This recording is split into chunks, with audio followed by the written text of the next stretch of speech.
Anong oras na ba? Hala! Baka malate na ako sa Flores!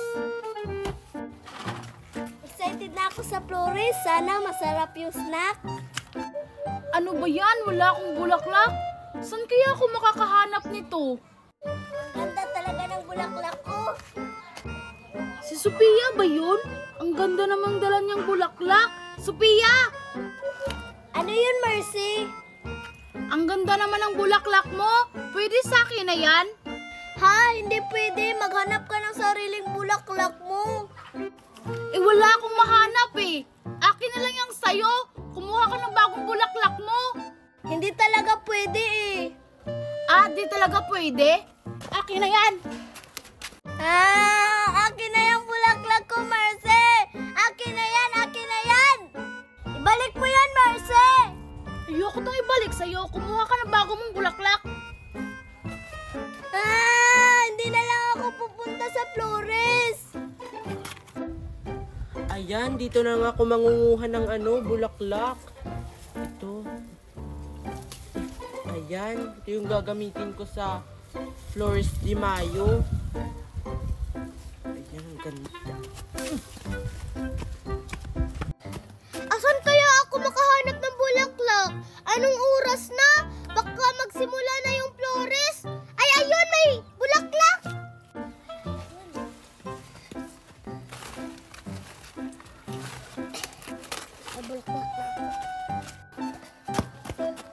Si Marian ba yun? Puntahan ko nga. Excited na ako sa Flores. Tara, sabay na tayo pumunta sa simbahan. Sige, tara, baka nagumpisa na yung Flores. Tara.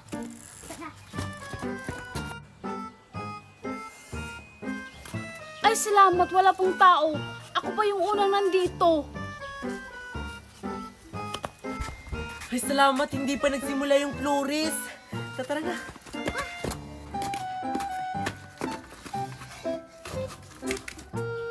Buti na lang, wala pang tao.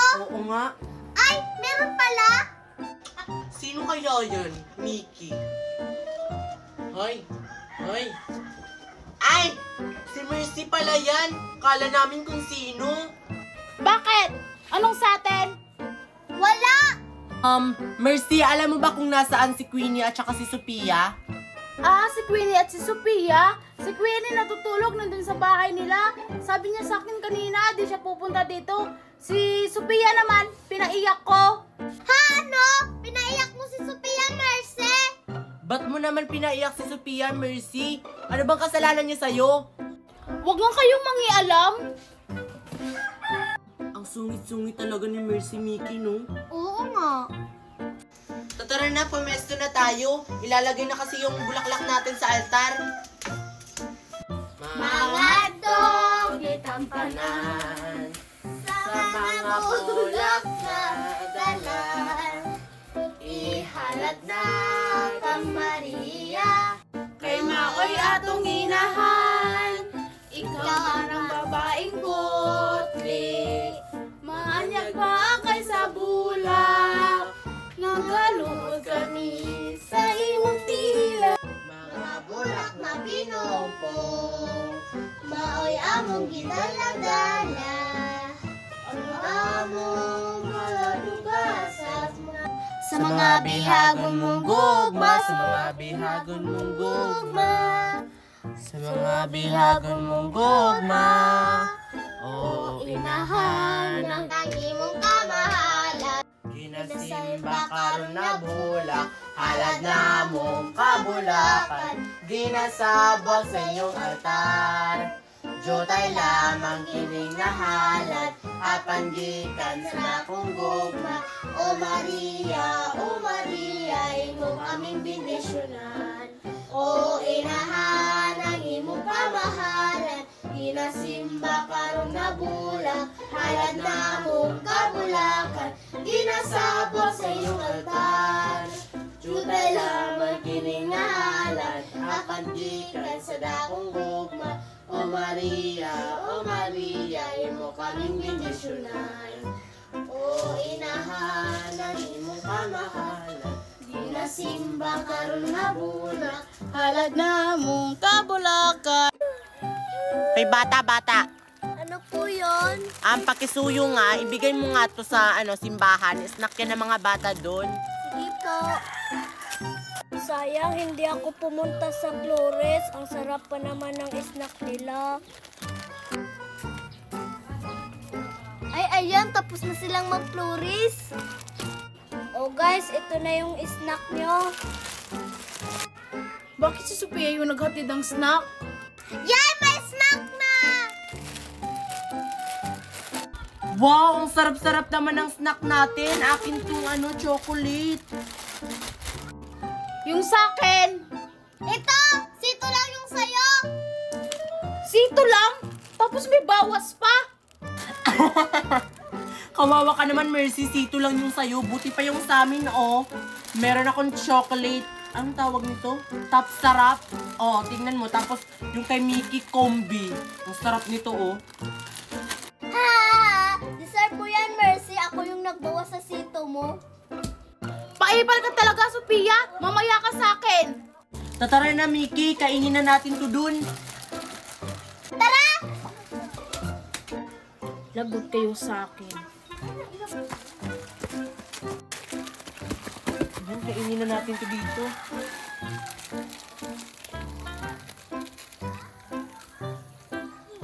Ang sarap talaga ng snack natin, Mickey, no? Oo nga. Ah, dyan pala kayo kumakain. Wala yung snack natin, Mercy, bayag mo yan! Yan ang nalalapat sa inyo. Hoy, baba na kayo. Hindi ako makakaakyat dyan. Mamaya na kami bababa, Kitty. Nangunguha pa kami ng bayabas. Kung umakyat ka dito. Hindi nga ako. Marunong umakyat sa bayabas. Bobo ka ba? Bahala ka dyan. Dyan ka lang sa baba. Uy, Mayan, may nakuha ka ng bayabas? Wala pa nga, Mercy. May nakita ako dun. Hinog na. Kaso hindi ko na maabot.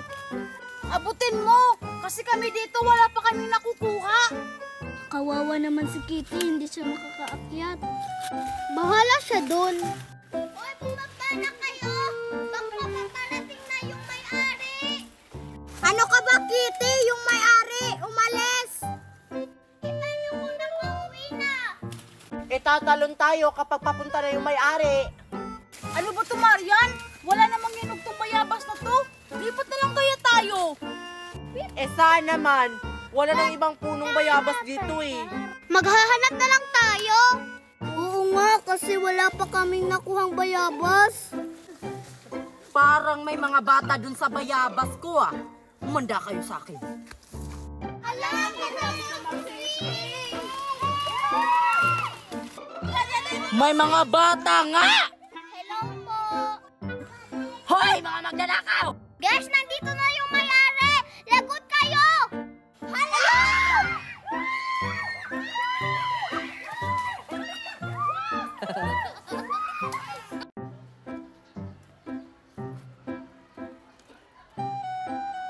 Malapit na talagang matapos yung mansyon ko.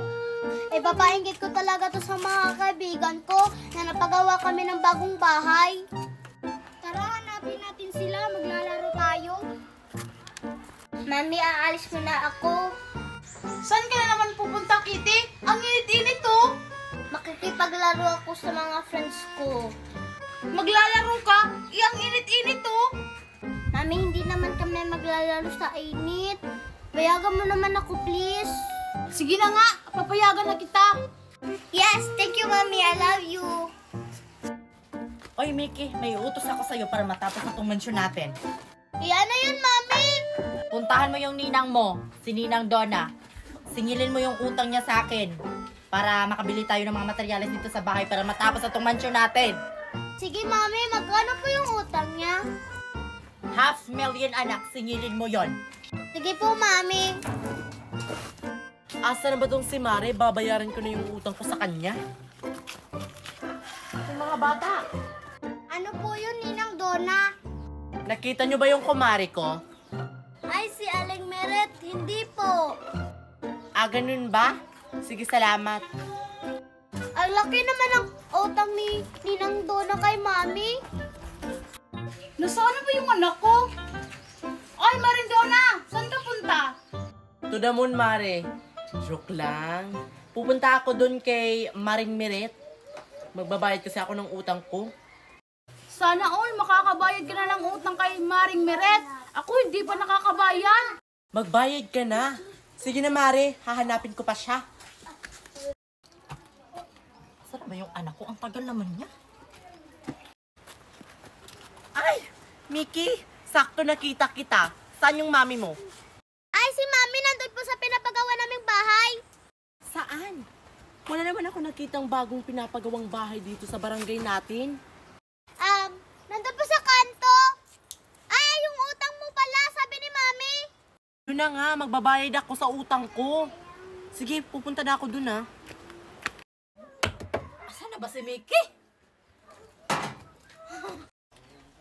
Ito na siguro yung bahay na pinapagawa ni na Mare. Mare!